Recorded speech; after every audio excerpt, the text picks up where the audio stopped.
इंतखाबी इस्लाहात के लिए बनाई जाने वाली पार्लिमानी कमेटी का तीसरा इजलास खत्म हो गया। सियासी जमातों पर पाबंदी आयद करने के मामले को एजेंडे से निकाल दिया गया। इजलास में तहरीक इंसाफ के सेनेटर अली जफर ऑनलाइन शरीक हुए। वजीर कानून आजम तारड़ ने वाजे किया कि इलेक्शन इस्लाहात पर 99% काम मुकम्मल कर लिया गया है। एक दो मामलात पर PTI की जानिब से तहफुजात का इजहार किया गया, जिन्हें दूर कर दिया जाएगा। इलेक्शन इस्लाहात पर 99% काम मुकम्मल। सियासी जमातों पर पाबंदी के मामले को एजेंडे से निकाल दिया गया।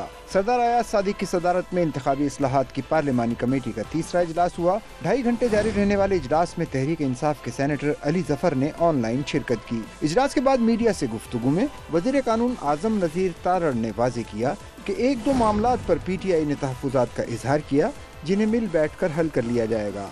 अब तकरीबन 99% चेयरमैन साहब ने अपनी बुर्दबारी से 99% जो मामलात हैं वो हल करा दिए हैं। एक दो इश्यूज के ऊपर है, उसमें सेनेटर अली जफर साहब ने भी कहा है कि वो तजवीज़ दे देंगे, और वो ऐसे इश्यूज नहीं है जो कि पॉलिटिकली कंटेंशियस है, वो टेक्निकली और लीगली देखने वाली बातें हैं।